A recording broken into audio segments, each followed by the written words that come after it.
Welcome to the Read, Talk, Grow podcast, where we explore health topics through books. Our topic is again restorative writing, this time from Burnout, and also focused on healthcare professionals. Our first book is A Prescription for Burnout, Restorative Writing for Healthcare Professionals by Dr. Carolyn Roy Bornstein. And our second is The Story You Need to Tell, Writing to Heal from Trauma, Illness, or Loss by Sandra Marinella, which you heard about already on episode 32. I'm your host, Dr. Denise Millstine. I'm an assistant professor of medicine at Mayo Clinic, where I practice women's health, internal medicine, and integrative medicine. I am so excited about my two author guests today. Our first is Dr. Carolyn Roy Bornstein. She's a board-certified pediatrician, author, and nationally recognized voice in narrative medicine and physician well-being. She's the writer in residence at a family medicine residency program where she leads clinicians in reflective and restorative writing. Dr. Roy Bornstein is the author of several books, including Crash and her newest, A Prescription for Burnout. Her work has also appeared in the New York Times, the Washington Post, JAMA, and other major publications. Carolyn, welcome to the show. Thank you for having me. I'm excited to be here, Denise. Our second author guest and medical writing for healing expert is Sandra Marinella. She's an award-winning author, writing teacher, and speaker who's best known for her book, The Story You Need to Tell, which is a widely acclaimed guide to using personal storytelling and expressive writing for healing and resilience. With decades of experience teaching writers and leading workshops for patients, veterans, and healthcare communities, in addition to high school students, Sandy is the founder of The Story You Need to Tell project, which explores the transformative power of narrative in times of illness, loss, and change. Sandy, welcome back to the show. It is so much fun to be here with you, and I'm really delighted to meet Carolyn and to have read her book. What an honor. Thank you. It's such a fabulous book. Both of them are. So our new book, let me tell you about it, is A Prescription for Burnout. It's a practical guide for a healing practice to write and explore the three elements of burnout as defined by Maslach classically. These are emotional exhaustion, cynicism, sometimes called depersonalization, and a reduced sense of accomplishment or effectiveness or efficacy. The audience for this book is healthcare professionals, but I think we'll make the argument today that these practices could apply to any professional. Okay, you both know how Read, Talk, Grow works. We discuss books about health topics to enhance understanding. So let's discuss restorative writing as an effective tool to prevent or reverse burnout. Carolyn, tell us your inspiration for writing the book. So there are a lot of books out there on burnout. There are some that are written by physicians themselves who have burned out and are back to tell the tale, what worked for them. And there are books written by experts, researchers in burnout, where I come from a completely different lens I'm operating with. And that lens is having been healed through writing myself from a family trauma. And that happened many years ago, 20 years ago, but it was so powerful for me that it just stayed with me. And I always wanted to write a book about helping others through writing. And right before the pandemic, when the epidemic of physician burnout was sort of just beginning, taking off, that's when I felt I found my audience. And you're among this audience, right? As a practicing physician and a medical educator, I'm sure you've seen lots of inside stories on people who could benefit from this practice. Sandy, I'm so excited to hear what your thoughts were about this book. Oh, wow. A Prescription for Burnout is just such a humane and grounded approach to talking about this huge problem of burnout with physicians and nurses and anybody in the medical field. And I was so pleased to see that it was a book that covered much of what I talk about in The Story You Need to Tell, but it approaches it and opens it up to this wide audience of people who, as Carolyn pointed out, were really impacted by COVID. And the profession, so much has been asked of the profession of healthcare This is just a wonderful tool directed at them, providing so many useful ways of facing and dealing with burnout. And it doesn't make light at all, as so many resources do. They make light of writing to heal as a tool to heal. I mean, restorative writing is a tool that needs to be recognized, and this book takes it seriously. And it not only takes it seriously, it does some things that no other book has done yet, and that I'm trying to do with my upcoming book. And it has taken and integrated into it the absolute latest on positive psychology, and how that is invaluable in terms of us rewriting mindsets and helping ourselves survive something as traumatic as professional burnout. I love it. So one of the differences between your two books is the audience. I think you would both agree. Sandy, yours is directed really at anybody who is looking at this healing from a trauma, from a new diagnosis, but that person doesn't have to be in healthcare or have necessarily even a health experience. Where Carolyn, you're truly writing this particular book to your colleagues, to people who are healthcare professionals. Do you agree? Yes, to include nurses. I was a nurse for 10 years before I became a physician, but also therapists of all kinds, psychologists. And I'm doing this interview from an integrative medicine conference where I really like the term healthcare professionals, because this could mean all different scientists, researchers, people who are providing healing modalities, social workers. I think it applies to all of us. So, Carolyn, you referred initially to, I think, what was your initial exploration, or at least effective exploration, of using restorative writing, and that was at a time of really profound grief. Would you share that with our listeners? Sure. So I have 4 children, and when my youngest son was 17, he was hit by a drunk driver, which killed his girlfriend and left him with a serious traumatic brain injury, which devastated our family, as you can imagine. And we sort of put one foot in front of the other and helped him heal and move forward. What I found, writing helped me just process a lot of feelings of anger at the drunk driver who caused all this misery in our family and upheaval. But also, there was an aloneness to that experience for me, in that I was the mother of the child who didn't die, the child who survived. And so I didn't know the term for it at the time, but an ambiguous loss or a disenfranchised grief. And so when I would talk to even family and friends about Neil's second surgery for his leg, for example, or school meeting to talk about learning accommodations, for example, I would get this look, or sometimes people would even say, but he's alive, like I should be grateful. And so I stopped talking about it and only shared my feelings with the page, quite honestly. So it was also empowering eventually. It irritated me at the time when people would say things happen for a reason, you'll find the reason. And maybe it's semantics, and maybe we're saying the same thing, because I do think we create our own meaning, we make meaning, we have to find and search for meaning. And eventually I did. Eventually I went beyond writing in a journal to writing for a disabilities journal about what can sometimes be an invisible disability, a brain injury. I wrote for medical journals for JAMA, looking at the question of, if I, as a physician, have experienced something that can help you as a patient, do I share that? How do I share that? How can it be helpful? Am I crossing some boundary?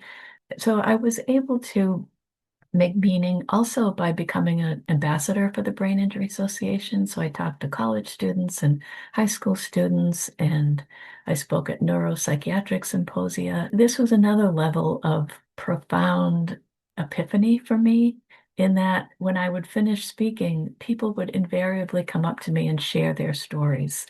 And they were touched by my story, and I, in turn, was touched by theirs. And I just really experienced this deep connection through shared storytelling, which is sort of the basis of my book and Sandy's as well. Sandy makes that case quite eloquently in her book. I want to hear Sandy's take on using writing specifically for grief, but I just stopped in my tracks when I was reading the beginning of your book, Carolyn, and it said, referring to this situation where people would say, but your son survived, as if you didn't have a right to have the feelings that you were feeling. You wrote, but how many others' grief was buried because the loss was also invalidated for a whole host of reasons? How much pain was buried because the loss was stigmatized, trivialized, or unrecognized? And I think we see that grief does not have to be from the death of somebody. It can be from the end of an experience, a relationship, the loss of a pet, a change in your health. Sandy, you can probably talk about this much more eloquently than I can, but much of your writing instruction does include grief, yes?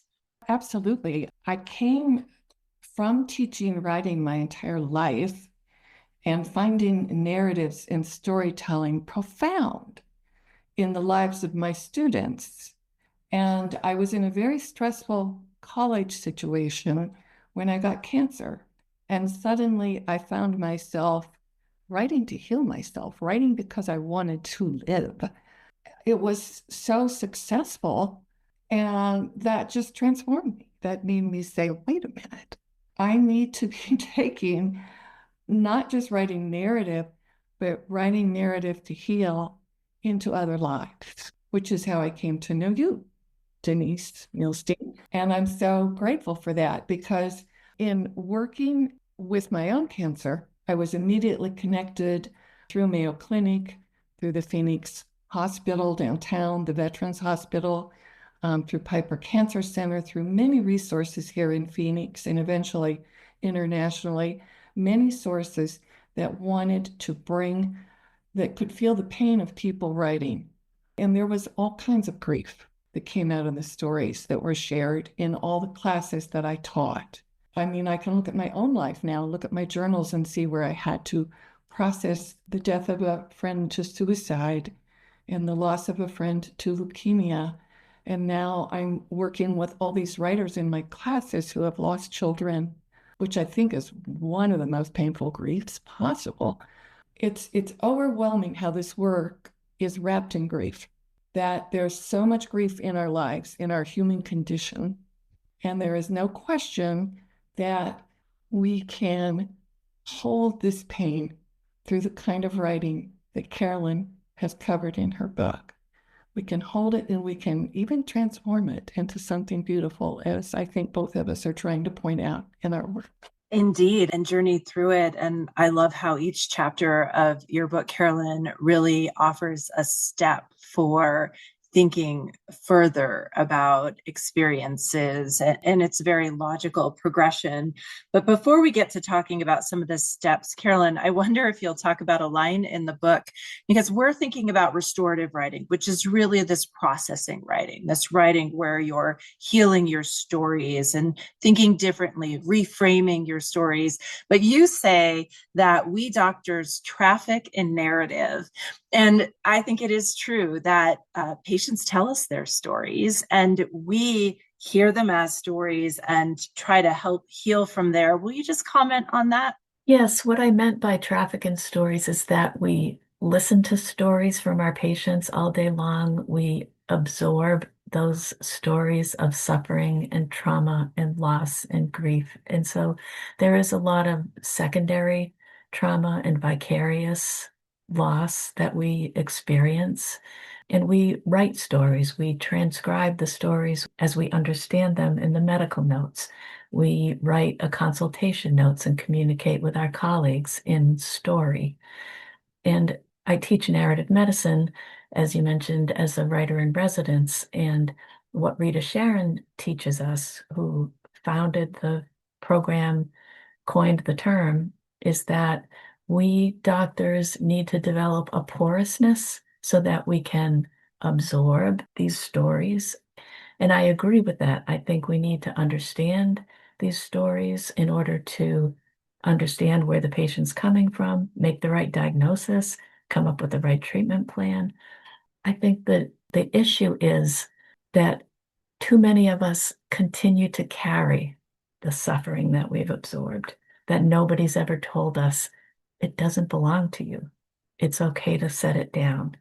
And I think that's where reflective writing can be really helpful. It can be that filter. We can let go of the suffering that doesn't belong to us while still holding on to the meaning of that very dear patient-doctor relationship. I just came from a lecture literally this morning where a woman is a researcher talking about resilience strategies, not writing per se, but she used the analogy of having a raincoat in the rain, that learning tools for building resilience is like wearing your raincoat in the rain, as opposed to going out in a sweater that gets heavy and wet and weighed down. You're still going into the rain, you're still experiencing it, but you've got this sort of layer of tools to help you to not then kind of own that and carry it with you. So what you were just saying just reminded me so much of that. Sandy, you made a mention about Carolyn's book that it does include a lot of science in terms, accessible science, but science in terms of how this writing has been shown to be effective. And she refers several times to the work of Penny Baker, who studied measurable health impacts for expressive writings. And you include and are inspired by his work for your book and your work. Will you talk about some of his most important discoveries? I would be honored to. Jamie Penny Baker is a friend of mine, and I think one of the most amazing people to walk this planet. I truly mean that. His curiosity and his drive to understand words and how they impact us and how they change our lives is really amazing. I think his work is fundamental to the work that both Carolyn and I are doing. And it is fundamental because he realized exactly what Carolyn was just talking about, that everybody was going to a counselor, a therapist, because they had a story that was a secret that they could no longer hold. And he thought, this is odd. It seems like there would be a simpler way than spending years in therapy to get a stuck story out. And so he began to do the research of having students write in journals. He would have them come 3 or 4 times to the basement in the psychology building where he worked, the only place he could get, and they'd have to come at night. And he would give them the prompt of writing about a difficult time in your life and write about your feelings and your thoughts, what happened. And he would do this for 3 or 4 days. And he found out and was able to publish in 1986 with Beale a study that showed that, wow, this makes a huge difference when people can release and tell their story. And so we now have in our work, in Carolyn's work, in my work, and anybody who's listening to this podcast can use this simple little paradigm to make their life so much better if they have a problem. You just sit down and write about the problem. And the first time you write about it, you're trying to just tell the truth of it. And then as it evolves, if it's successful, if it's going to lead to better health, you probably will start looking at it from other perspectives and develop some insights about it. And then you will eventually end by constructing a story and learning to understand something from that story.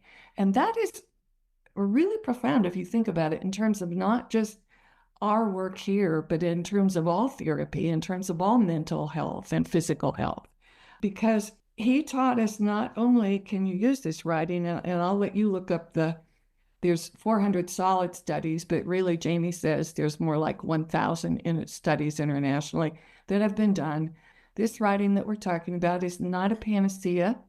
You can't do it when we're not ready. It does not have all the answers, but statistically, it works a lot of amazing results that come out of it. But I think important to remember that it's not simply getting rid of the story, the release of the story, the telling the story, but it is indeed, and this is what has profoundly affected the work I'm doing in the book that I'm writing now, we need to construct in our own minds a story, a complete story that helps us understand what happened to us and then helps us be able to live with that story in a new way. be able to accept it and find what we learned and how we can grow. Sorry, I get so excited about Jamie Pennybaker. No need to apologize. I think, you're talking to believers in how important this process is. But Carolyn, if we have listeners who are thinking, oh, this sounds amazing, I'm going to jump right in and start doing this process. Let's be cautious for a minute and just think, are there any risks in writing for healing? Are there any warnings you would set out for people? So I think what you're probably referring to is something that James Pennybaker discovered for himself when he was writing and going through some personal issues at UT Austin, which is that you can feel worse before you feel better with this modality. And I think, as we know from trauma narratives where psychologists will use writing with people going through loss, grief, trauma, and PTSD symptoms, where they'll describe their situation and then repeat it over time, and the impact of it decreases as the trauma narrative goes on. So one of the ways that it works is, as Sandra was describing, is just the expression, just the catharsis. But then it goes deeper than that. With writing, we can own the narrative, as Sandy also said. We can shape it, we can build it, we can construct it, we can look back on it, we can see how far we've come, we can get perspective where we used to be, where we are now, which is really super helpful. So the difference between rumination, just telling ourselves these stories over and over again, versus reflective writing is, with rumination, you're spinning your wheels, you're saying the story, but you're not getting anywhere. Whereas with reflective writing, we ask the questions. What is there for me to learn here? What wisdom can I glean from this event, this conversation, this situation that I'm going through? Is there beauty here that I can find? Can I even find joy? So that's sort of the next level, so to speak, of really examining what we've created and finding the deeper meaning, the inner strengths, maybe even that we have, that we can then build upon our own personal practical wisdom that can come from this writing. Hey listeners, we hope you're enjoying this episode of Read, Talk, Grow. If you find our discussions helpful and insightful, please take a moment to subscribe to and rate Read, Talk, Grow on your preferred podcast platform. And don't forget to tell your friends to listen. Your support will help us reach more readers and those eager to learn about health through books. As always, feel free to drop us a line at readtalkgrow@mayo.edu with suggestions for books, topics, or any comments. Thanks for listening. That's really so beautifully said. One thing that I'll suggest to people who are approaching this type of work, who are looking at a traumatic experience, is that it can be very important to know who your support system is and to have perhaps a mental health professional or a spiritual home that you can turn to if, in cracking that open, it starts to feel very heavy and dark as you're continuing to get to that point where hopefully the healing has occurred. So I'll just offer that to listeners who might be considering it or feeling a little uncertain about what might happen initially with especially revisiting something that they've maybe tried to or been forced to kind of package away. Sandy, there's a chapter in the book about bearing witness, which is, I think, something you truly have done throughout your career in your current writing workshops and also as a high school teacher. What does that mean to you, to bear witness, and why is it so important? We want to be heard. I think each of us matters, and I think we each have a story. And from time to time, we have stories that are pretty unbearable and pretty hard to carry. And I look back through the years, I found my meaning and my purpose in life and doing exactly what you're talking about being there to help people open their story, share their story, learn how to hold their story, and hopefully rewrite, reauthor, reframe, and carry a better story forward. And as Carolyn was talking, I was thinking of so many people who have walked through my lives who have carried all their lives some painful story. And my story with Barbara is probably the most profound. And she was coming to the Veterans Hospital and she was constantly being mean to everybody. And it took a while in her writing for her to begin to come out in her poetry and to begin to tell her truth. But she did slowly reveal to us that 20 or 30 years earlier, she had been raped. And the fact that she could, in slow increments over the weeks and months, share that story, release it, and then begin to see that it wasn't her. The story was not her. This was a trauma that she had experienced, but she was a different human being who made different choices about how she would now live her life. And she's done exactly that. She's become a playwright and an artist. She's gone back and got an MFA. She's just become a delightful person to know who no longer needs my trauma writing group. But I think that is so critical when you can hear and hold another person's, it can be a small story. We do that with our friends daily, right? They call us, they're upset about something. And if you can just hold that story instead of saying, I'm busy, I can't do it now. Carolyn has a good example of that in your book with a doctor who a patient calls and he says, call your. And I'm thinking, oh, you just lost the right to witness and hold and help that story. Thank you for asking me that question because it's so critical that we give that gift to each other, Denise. I think the reason it impacted me as a primary care physician, I feel like very much in practice, what I'm often doing is bearing witness. And I see a very incredible healing aspect to that. And this is also part of that porousness, Carolyn. Carolyn, you refer to meaning making in several of the chapters or exploration of your meaning through writing. We talk about that and why that's an important aspect of this. Right, as opposed to other ways that we can relieve stress or blow off steam, right? We can dance or move or run or meditate. I mean, there are many different modalities that we can use, but what's been studied and what has been found to be most effective is that the modality that uses language, it's the language-based modality that sets it apart in terms of the effect of outcome. And for the reasons that we talk about, there's empowerment, there's agency, there's owning your story. Joan Didion famously said, I write entirely to know what I'm thinking. And I don't think she meant she doesn't know what she thinks until she writes, but I think she meant that we don't always know the impact of what has happened to us until we begin to write. And I'm sure Sandy has had this experience too, where I'll be doing a workshop and one of the participants will share something they've written and then just say, wow, I never knew I felt that way before.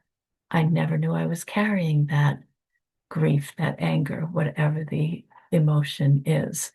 But there's just a recognition of the self in some of this work that's really amazing to witness.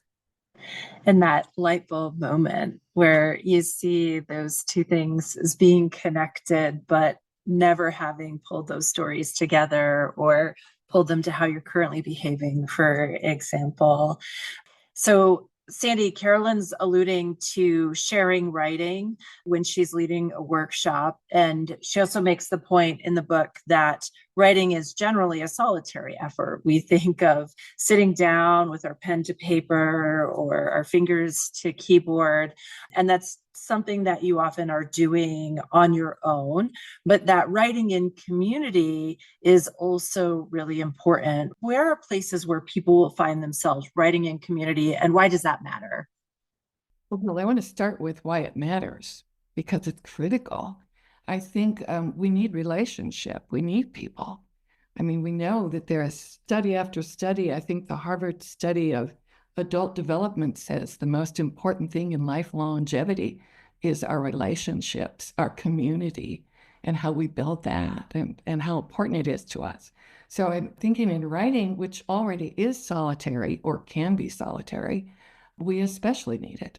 We need to reach out to each other, and you can usually find writing groups in libraries. We had a group at Mayo Clinic. Denise hosted me there for several years. I do groups. When I'm not writing a book, I do groups. There's a myriad of those groups, I think, online now from other writers.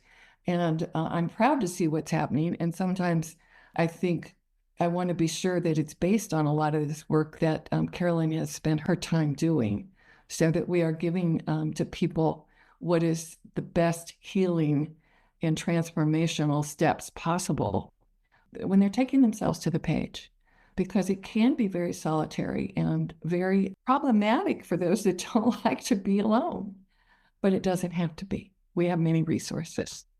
Thank you for that. I think, yeah, there are lots of formats where people can share writing in community, whether that's a formal workshop or a class, or joining a writing group, getting together with friends, people that are trusted. Can I ask you a question about that? That's just a follow-up. I'm wondering, because we had this group at Mayo, and I'm wondering if you see this as something we were hoping, so hoping that this Writing to Heal would be integrated into hospitals and all kinds of hospital programs in the future. Do you think, is it fair to ask that of you? What do you think this is growing and we're seeing any possibilities here? I mean, I have been seeing more and more studies, programs, workshops. I mean, hopefully they will be, as you said, more integrated and not just for research purposes, as I think the science just gets stronger and stronger. I'd also say it also occurs to me that I would even make the case that when you are writing in solitude, you are also affecting the relationship. You are also connecting. And I'll tell you what I mean. There's a perspective taking when you're writing. Some of the writing prompts that I give are, to tell a story of an interaction with a patient or colleague, and then tell the story from the patient or colleague's perspective. So you're putting yourself in someone else's shoes. And I think you can go back to that patient and say, I was thinking about our conversation, and this is what I thought you might be getting at. Am I off base here? Am I right? When I've done that myself, the first thing the patient will say is, wait, you were thinking about me?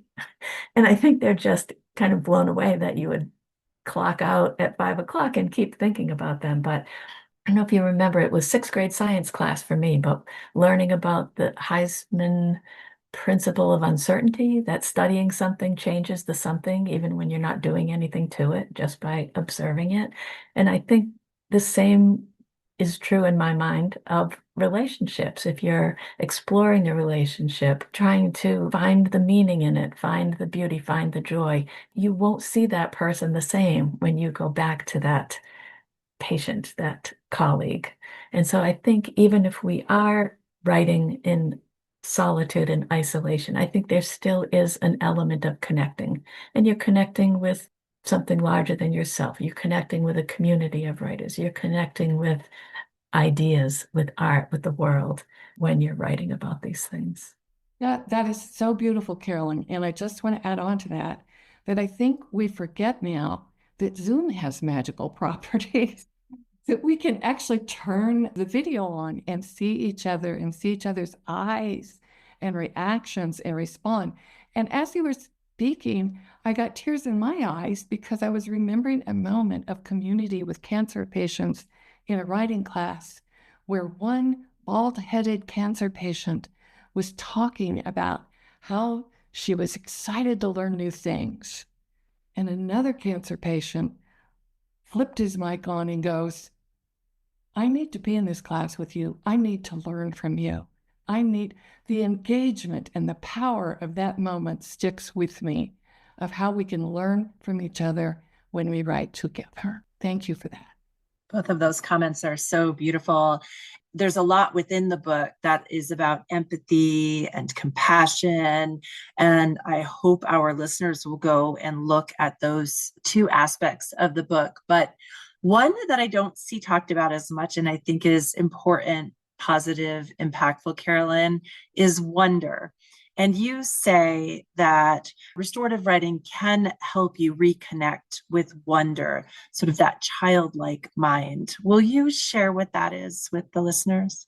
So we can experience wonder, experience awe with amazing trips, amazing settings, a beautiful sunset, a walk in the forest.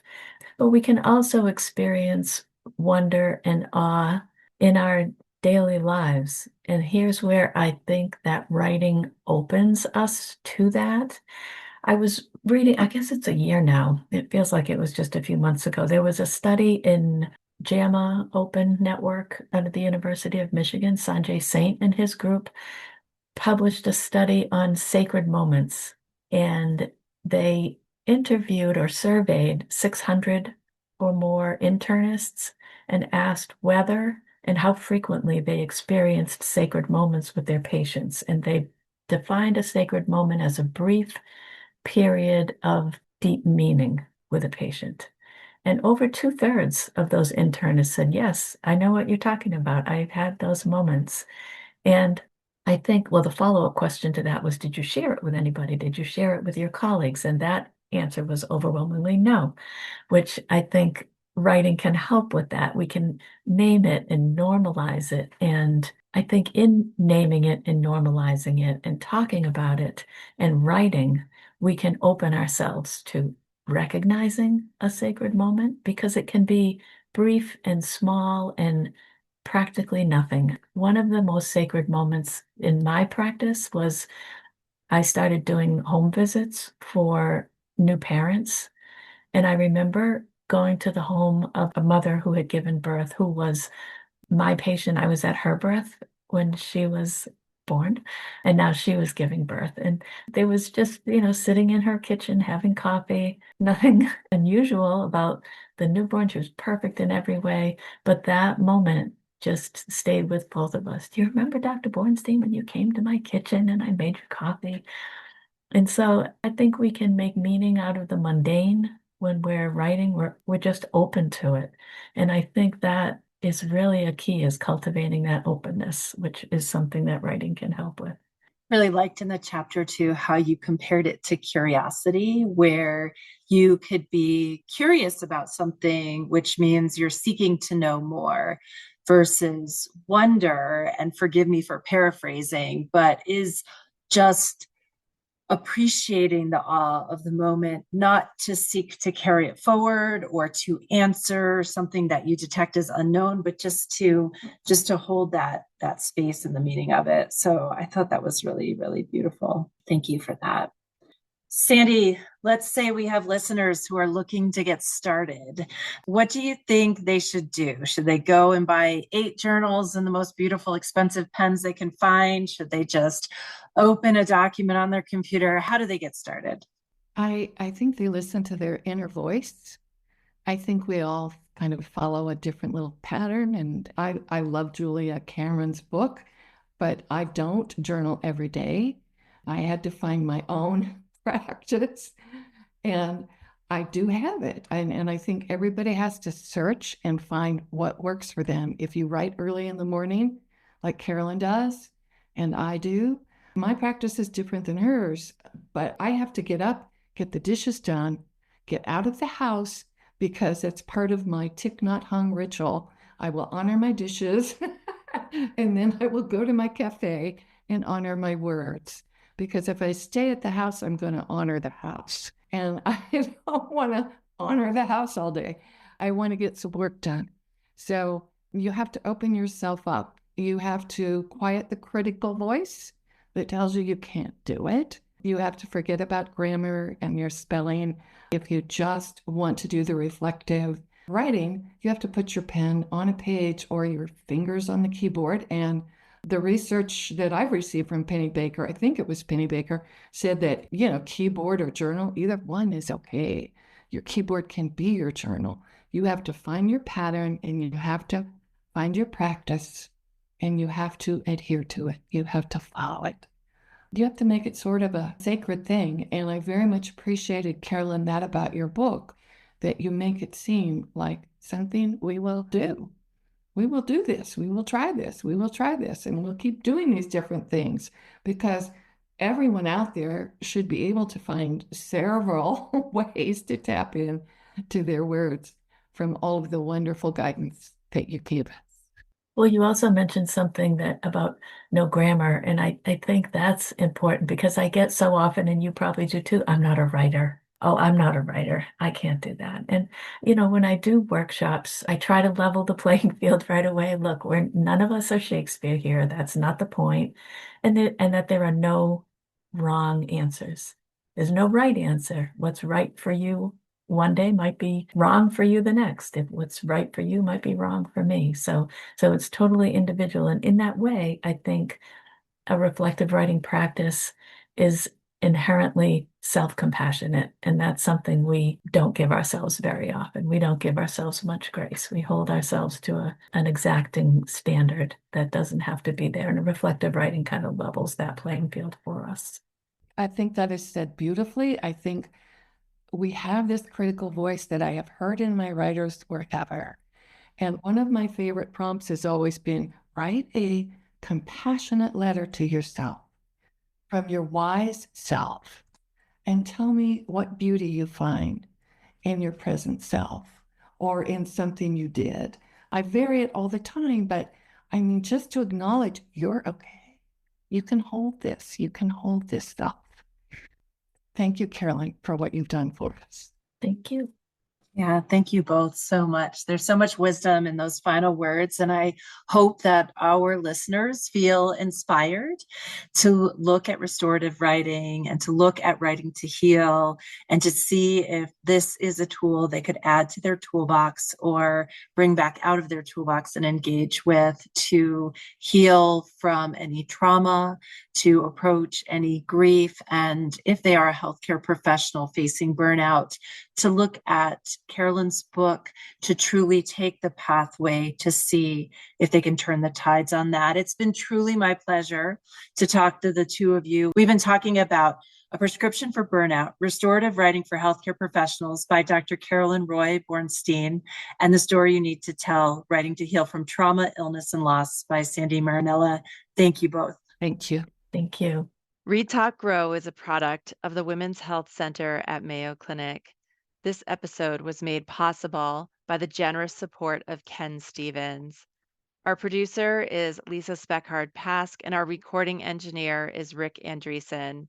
Visit our show notes to see the books discussed today and for links to other health education materials. Follow us on social media like Instagram and Facebook, or reach out directly to our email, readtalkgrow@mayo.edu, with suggestions for books or topic ideas. We'd love to hear from you. This podcast is for informational purposes only and is not designed to replace a physician's medical assessment and judgment. Information presented should not be relied on as medical advice. Please contact a healthcare professional for medical assistance if needed for questions pertaining to your own health. Keep reading, everyone.